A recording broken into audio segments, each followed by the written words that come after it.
الحمد لله الكريم المنان على ما هدانا إلى الإسلام ووفقنا للإيمان وأنزل هذا القرآن بالبرهان وأرسل لنا أفضل الرسل بأفصح اللسان فله الحمد والشكر على هذه النعم العظيمة والآلاء الجسيمة والصلاة والسلام على خير خلق الله وخاتم رسل الله الذي قال ما اجتمع قوم في بيت من بيوت الله يتلون كتاب الله ويتدارسونه فيما بينهم إلا نزلت عليهم السكينة وغشيتهم الرحمة وعفتهم الملائكة وذكرهم الله في من عنده وعلى آله وصحبه ومن اهتدى بهديه وبعد فإننا في هذا اليوم سنبدأ في سورة جديدة ألا وهي سورة الحاقة المكية فلنبدأ من هناك. أعوذ بالله من الشيطان الرجيم. بسم الله الرحمن الرحيم. الحاقة ما الحاقة وما أدراك ما الحاقة كذبت ثمود وعاد بالقارعة فأما ثمود فأهلكوا بالطاغية وأما عاد فأهلكوا بريح صرصر عاتية سخرها عليهم 7 ليال و8 أيام حسوما فترى القوم فيها صرعى كأنهم أعجاز نخل خاوية فهل ترى لهم من باقية وجاء فرعون ومن قبله والمؤتفكات بالخاطئة فعصوا رسول ربهم فأخذهم أخذة رابية إنا لما طغى الماء حملناكم في الجارية لنجعلها لكم تذكرة وتعيها أذن واعية فإذا نفخ في الصور نفخة واحدة وحملت الأرض والجبال فدكتا دكة واحدة فيومئذ وقعت الواقعة وانشقت السماء فهي يومئذ واهية والملك على أرجائها ويحمل عرش ربك فوقهم يومئذ 8 يومئذ تعرضون لا تخفى منكم خافية فأما من أوتي كتابه بيمينه فيقول هاؤم اقرءوا كتابيه إني ظننت أني ملاق حسابيه فهو في عيشة راضية في جنة عالية قطوفها دانية كلوا واشربوا هنيئا بما أسلفتم في الأيام الخالية وأما من أوتي كتابه بشماله فيقول يا ليتني لم أوت كتابيه ولم أدر ما حسابيه يا ليتها كانت القاضية ما أغنى عني ماليه هلك عني سلطانيه خذوه فغلوه ثم الجحيم صلوه ثم في سلسلة ذرعها 70 ذراعا فاسلكوه إنه كان لا يؤمن بالله العظيم ولا يحض على طعام المسكين فليس له اليوم هاهنا حميم ولا طعام إلا من غسلين لا يأكله إلا الخاطئون فلا أقسم بما تبصرون وما لا تبصرون إنه لقول رسول كريم وما هو بقول شاعر قليلا ما تؤمنون ولا بقول كاهن قليلا ما تذكرون تنزيل من رب العالمين ولو تقول علينا بعض الأقاويل لأخذنا منه باليمين ثم لقطعنا منه الوتين فما منكم من أحد عنه حاجزين وإنه لتذكرة للمتقين وإنا لنعلم أن منكم مكذبين وإنه لحسرة على الكافرين وإنه لحق اليقين فسبح باسم ربك العظيم سورة الحاقة مكية الحاقة بمبال يتوقعشو يمكة مرافنا እና የመካ ምዕራፎች ያው እንደታወቀው በአቂዳ ዙሪያ ነው ትኩረታቸው እሷም እንደሌሎች ቤቶቿ በአቂዳ ጉዳይ ላይ ነው የምታጠነጥነው በተለይ ስለ ቂያማ ቀን ልዩ ትኩረት ሰጣ በመነሻና በመድረሻው በሚገባ ታሰምርበታለች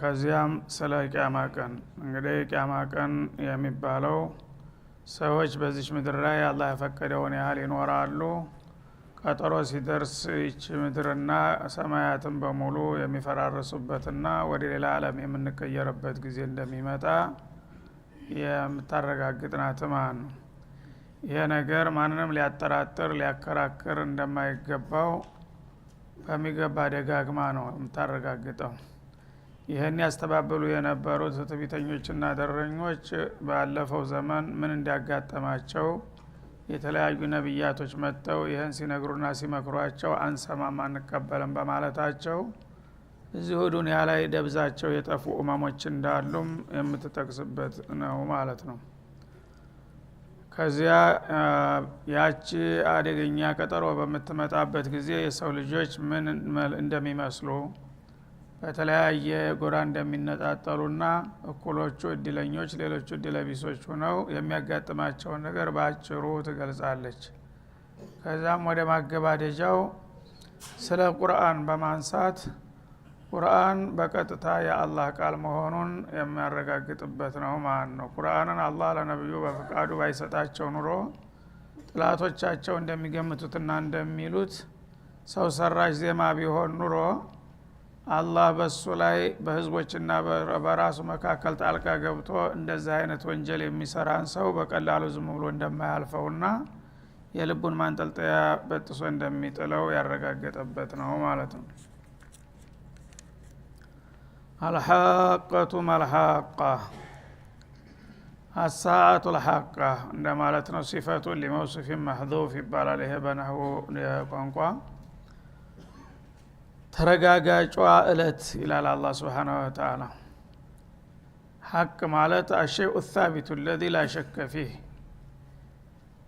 መከሰቱ የማይቀር የማያጠራጥር የሆነ የተረጋገጠ ነገር ሐቅ ይባላል ሙአነስ በሚሆን ጊዜ ደግሞ ሐቃ ትባላለች ማለት ነው ናውን መውሱፉ ሙአነስ ስለሆነ የሰዓት ሲፈት ነው አልሐቃ ማለት الساعة الحقة ለማለት ነው الساعة الحقة ማለት ነው الساعة المتحققة وقوعها መምጣቷና መረጋገጧ የማይቀር ያለቀላት የሆነችው ቀጠሮ እለት ምን አይነት ቀጠሮ እለት ናት ይላል መልሐቃ የማገናኛ ቃል ነው ማለት ነው ይሄ አልሐቃ ማለት الساعة المتحققة وقوعها መምጣቷና መገለጧ መፍጋቷ የማይቀር የሆነችው እለት መልሐቀቱ ما هي هذه الساعة ነበር ضمير ነበር ዝቦታ የሚቀመጠው ግን ለማጋነን ሲል እንደገና እስመ ዛሂሩን ደገመው ማለት ነው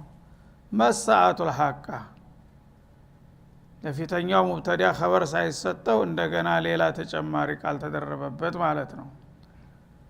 እና ተረጋጋጭ የሆነችው እለት ወይም ተረጋጋጭ የሆነችው ሰዓት ሲል ይሄ ሙብተዳ መክፈቻ ቃል ነው። ክዳን ይፈልግ ነበረ ማለት ነው።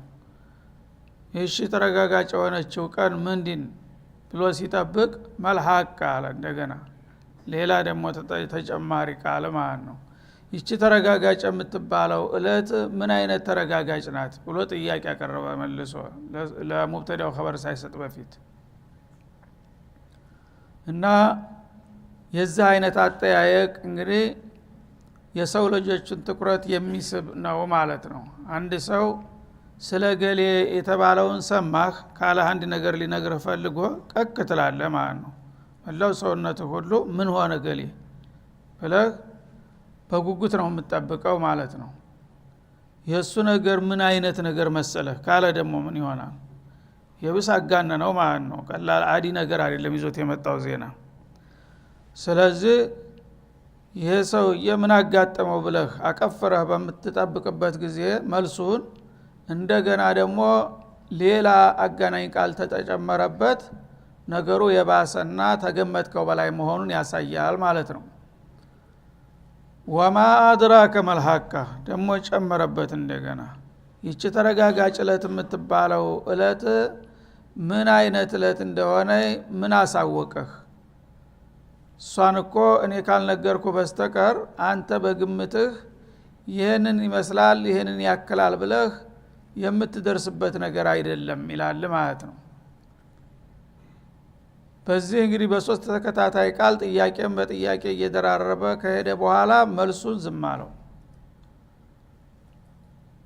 ይሄ ደግሞ የብስ እንድታስብና እንድትጨነቅ የሚያደርግ ነገር ነው ማለት ነው። ተረጋጋጯ ቀን ምን አይነት ተረጋጋጭ ቀን ናት? እሷ ደግሞ ምን ታውቃለች ስለሷ አለም። ስለሷ እንግዲህ እኔ ባለቤቷ እንጂ ማንም መግለጫ ሊሰጥ አይችልም። ይስአሉነከ አን ሰዓቲ አያነ ሙርሳ ፊማ አንተ ሚን ዚክራሃ እንደሚለው ማለት ነው። ኢለይሂ ወረዱ ዒልሙ ሰዓ የቂያማ ቀን ጉዳይ ተጥንት ጀምሮ የመጡ ነብያት ሁላቸውም እሷ እንደምትመጣና ዓለም እንደምትቀያየር ተናግረዋል አስተምረዋል ማለት ነው። ግን በተጨባጭ እሷ ምን አይነት ለውጥ ይዛ እንደምትመጣ በውስጧ ያካተተችው ነገር ከባለቤቷ በስተቀር ማንም አያውቅም። መከሰቻለቷንም እሱ እንጂ ማንም አያውቅም ማለት ነው። እና ይህች ቀን ትመጣለች እያሉ ጅምሁሩ ለአንቢያ ወልሙርሰሊን ተስማምተው ያረጋገጧት ቀን ናት። በወረዱት ኩቱቦችም ሁሉ በተደጋጋሚ አላህ Subhanahu Wa Ta'ala ያረጋገጠው ነገር ነው። ሰዎች ግን ይሄ ነገር ደርሶ ስለላዩት እውነት ይሆናል አይሆንም እያሉ ይጠራጠራሉና ይከራከራሉ። ይሄ ነገር የሚያጠራጥርና የሚያከራክር ሳይሆን ይልቁንስ በዛ ዕለት ምን ይዤ ቀርባለሁኝ የሚለውን ጥያቄ ለራስህ አንስተህ ተገቢውን ስንቅ ይዘህ መጠበቅ ነው ያለብህ። እሷ ትመጣለች አትመጣም የሚለውን ተው፣ እሱ ያለቀለት ጉዳይ ነው ይላል ማለት ነው። እና እንደዚህ አላህ Subhanahu Wa Ta'ala ደጋግሞና አክብዶ እየተናገረ ይህንን ቁም ነገር ያልሰሙትና ያልተቀበሉት ደግሞ በታሪክ በጣም በርካቶች ናቸው። ይህም ባለመቀበላቸው ሳቢያ ምን እንዲያጋጠማቸው ተብዙ በጥቂቱ ናሙና ጠቅስልሃለሁኝና እነሱን ያየ እንዳያይህ በደንብ ስማ። በዚህ ጉዳይ አደጋ ላይ የወደቁትን ሰዎች ማለት ነው። ከዘበት ሰሙዱ ወአዱን ቢልቃሪዓ ሰሙድ የተባሉ ህዝቦች በአንድ ወቅት በጣም በዚህ መካከለኛው ምስራቅ ወይም በኸሊጅ አልዓረቢ በጣም የታወቁና የተደነቁ ህዝቦች ነበሩ። እና እነዚህ ሰዎች በወቅቱ አላህ Subhanahu Wa Ta'ala ታላቅ ነብይ ልኮ ስለ ቂያማ ቀን ሲነግራቸውና ሲያስጠነቅቃቸው በመቀበልና በመከተል ፈንታ ይህ ነገር ሊሆን አይችልም ብለው ሸምጥተው ካዱና አስተባበሉ። አዶችም እንደዛው ከነሱ ቀደም ብለው ማለት ነው። ቀደም ተከተሉን ገልብጦታል። አዶች ነበሩ የሚቀድሙት ብዙ ጊዜ፣ አሁን ሰሙዶችን አስቀደመ። አዲም ቢልቃሪዓ ሁለታቸውም ቃሪዓን አስተባበሏት ይላል። እና ሌላ ስም ደግሞ ሰጣት አሁን ማለት ነው። አልሐቃ ያው የቂያማ ስም ነው። አልቃሪዓም የቂያማ ስም ነው። አጧማም እንደዚሁ። አልጋሺያ አልዋቂዓ ማለት ነው። በቁርአን ውስጥ ስለሷ የተነገረው ስም አንድ ነገር በርካታ ስም ሲኖረው ራሱ አዚመ ሸእን መሆኑን ያመለክታል። ተራ ሰው የተለያየ ስም አይኖረውም። ግን ክብር ያለው ማዕረግ ያለው ከሆነ የተለያየ የስልጣን ዘርፍ ስለሚኖረው ስሙ እየሰፋ ይሄዳል ማለት ነው። እንደ በኸጦርም እንደዛው ነው። አደገኛ የሆነ ነገር የተለያዩ ስሞች ይሰጠዋል። ስለዚህ አላህ Subhanahu Wa Ta'ala ቂያማ ቀንን በተለያዩ ስሞች ነው ያስተዋወቀው። እና አልሐቃም በላት አልቃሪዓም አልጋሺያም አልጣመቱል ኩብራም አልዋቂዓም የፈለከውን በል። ይህች አደገኛና ትቀራለች ተብሎ የማይታሰብ ቀጠሮዋ ሲደርስ አንድ ቀን ተከስታ በገሃድ የምትረጋገጥ የሆነችውን እለት ቀደም ሲል ያለፉ ብዙ ህዝቦች እሷን በመካድና በማስተባበላቸው ሳቢያ አላህ Subhanahu Wa Ta'ala ለአደጋ የዳረጋቸው አሉ። እና ከነዛ ለምሳሌ አድና ተሙድ ይጠቀሳሉ ይላል ማለት ነው። አድ ማለት ያው በደቡብ الجزيرة የነበሩ ናቸው፣ የመን አካባቢ። እና አልዓረቡል ባኢዳ በመባል በታሪክ የሚታወቁት የአረብ ዋና ግንዶች ናቸው። አረብ ከነሱ ነው የተነሳው። እና በአሁኑ ጊዜ ግን ደብዛቸው ጠፍቷል። አሁን ያለው አረብ የነሱ አካል አይደለም ማለት ነው። አንድ ባንድ ዘራቸው የተቋረጠ ናቸው በዚሁ ሳቢያ። ሁለተኛዎቹ ደግሞ ሰሙድ ይባላሉ።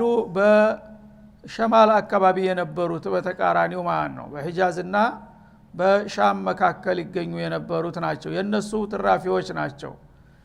ሰሞን አዲ አካባቢ የነበሩትን አላህ ሲያጠፋቸው የተወሰኑ ያመኑት ከነብዩ ጋራ ወደ ሸማል ተሰደው ሄደው ነበር። እነሱ ደግሞ እዛ ከተመው እንደገና አብበው ብዙ ዘመናት ከቆዩ በኋላ ያው ነብይ ሲቋረጥባቸው ወደ ቅድመ አባቶቻቸው ስተት ተመለሱና ሽርክ ውስጥ ተዘፈቁ ማለት ነው። እና ሁለታቸውም ቂያማ የሚባል ነገር የለም፣ የሰው ልጅ በዚህ ምድር ላይ የኖረውን ያህል ይኖራል፣ ጊዜው ሲያልቅ ይሞታል፣ ካፈር ይቀላቀላል፣ አለቀ ብለው ነበር የሚናገሩት ማለት ነው።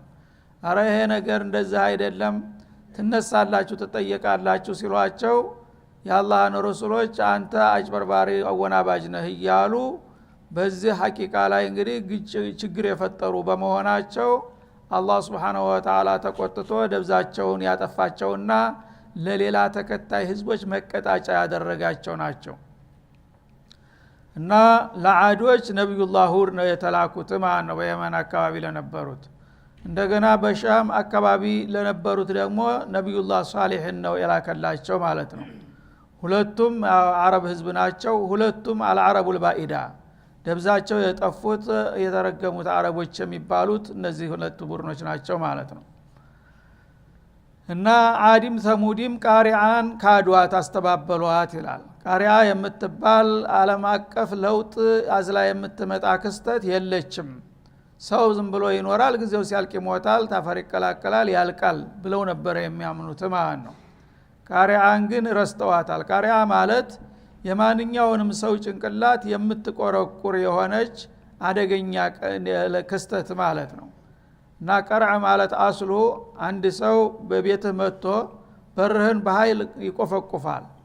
እና ሙአደብ ሙሐዘብ ሰው ተሆነ ቀስ አድርጎ ነው፣ ሰው በማያስደነግጥ መልኩ ለስለስ አድርጎ ነው የሚቆፈቁፈው።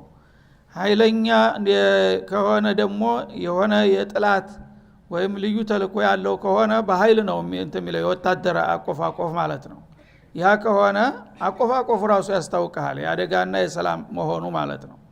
ቂያማ ቀን ስትከሰት ዋዜማዋ ሲመጣ ኃይለኛ በር እንደሚቆፈቁፍ ሰው አድርጎ ነው የሚሰማው ማለት ነው። እያንዳንዱ ሰው በቤቱ እያለ ባለበት ቦታ በዓለም ላይ ያልተጠበቀ ክስተት ነው የሚፈጋው ማለት ነው፣ አስደንጋጭ የሆነ ነገር።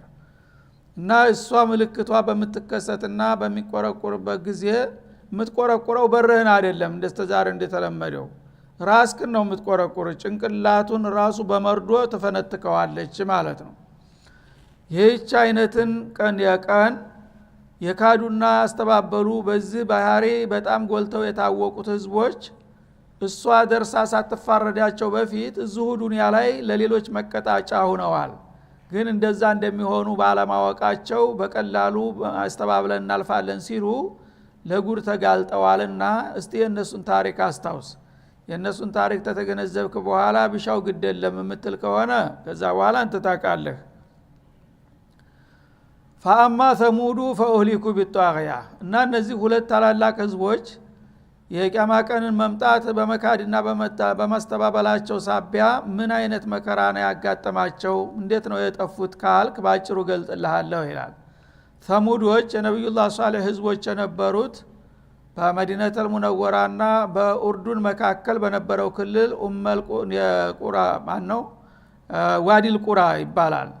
ዋዲል ቁራ በሚባለው ክልል ውስጥ ይገኙ የነበሩት ህዝቦች በምን መልክ ጠፉት አልከኝ? ፈኡህሊኩ ቢጧግያ ቢሷሃት ጧግያ እና በጣም መጠን ያለፈች በሆነ ጩኸት እመት ሆኑ በአንድ ጊዜ ያለቁ ይላል ማለት ነው።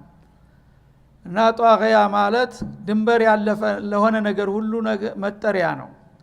እና ሷይሃ የመላእክት ጩኸት ነው የተለቀቀባቸው ማለት ነው።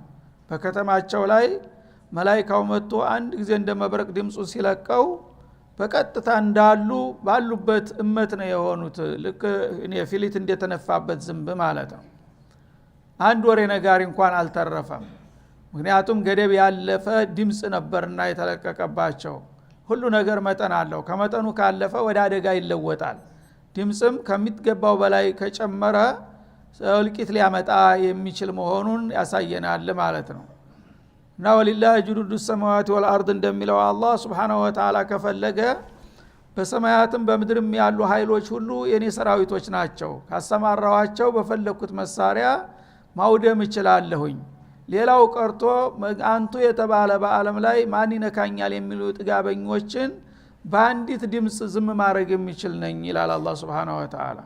ጦር መሳሪያ ሰራዊት መላክም ሳያስፈልግ አንድ ጮህት ብቻ ጮኸ፣ ሁለተኛም ሶስተኛም ሳያስፈልግ ሰዎቹ የሉም ተምደርገጽ ማለት ነው። እና ደንበር ያለፈ በሆነ ድምጽ ተወደሙ፣ ደብዛቸው ጠፋ ይላል ማለት ነው።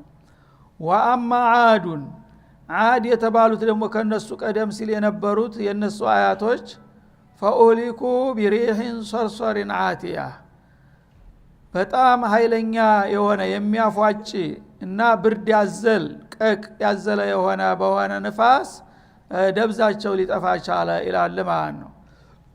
ሪህ ማለት ኃይለኛ ንፋስ ነው እና ንፋሱም ደቡር ይባላል ብለዋል ረሱል የተለየ ስሙ። ኑሲርቱ ቢሩዕቢ መስረተ ሸህሪን ቢሶባ ወኡህሊከት ዓዱን ቢደቡር አሉ። እኔ የወር እርቀት ያህል ጥላቶች አላህ Subhanahu Wa Ta'ala እንዲፈሩኝ አድርጎ ሩዕብ ልኮባቸዋል ፍርሃት። የዓዶች ደግሞ ደቡር በተባለችው ነው የጠፉት ይላሉ። የንፋስ አይነት አለው። የአደጋ ንፋስ የተለያየ ደረጃ ዘር አለው ራሱ ፈሷኢል ማለት ነው። እና የነስሩ ሶባ ይባላል፣ የውድመቱ ደግሞ ደቡር ይባላል ማለት ነው። ስለዚህ ደቡር በተባለው በደቡብ በኩል የሚነፍስ በሆነ ንፋስ ዓዶች እንዳልነበሩ ሆኑ በደቂቃዎች ውስጥ በሙሉ ማለት ነው።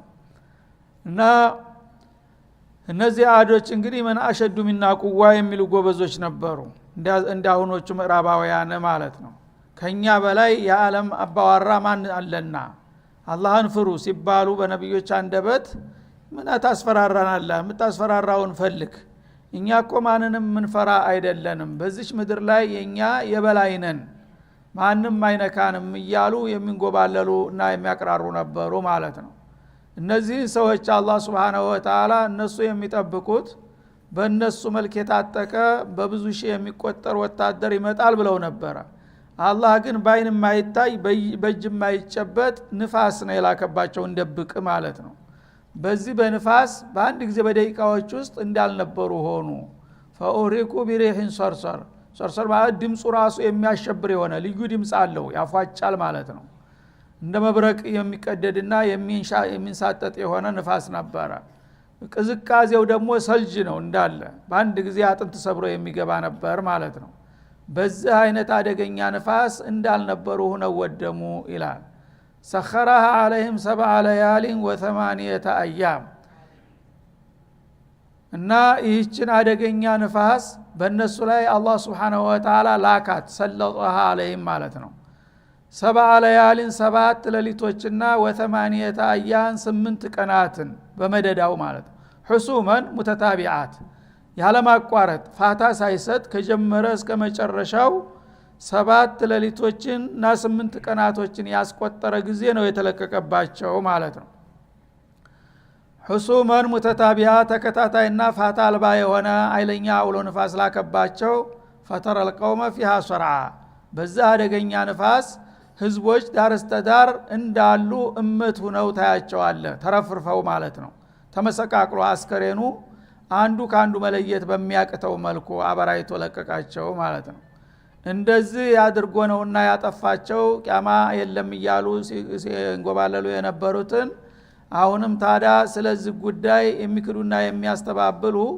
የነሱን ታሪክ ሰምተው ቢረዱና አዲብ ቢገዙ ይሻላቸዋል እንቢ ካላችሁ ግን ኢና አጅለ ነው አጅላ በፈልግ በእለቱ አለበለዛም ቆይቶም ቢሆን ሰንብቶ ይሄ ነገር በእናንተም ላይ እንደሚደገም ነው በማለት ያስጠነቅቃሉ ሰለላሁ ዐለይሂ ወሰለም አለ ነብዩ ኢላሊካ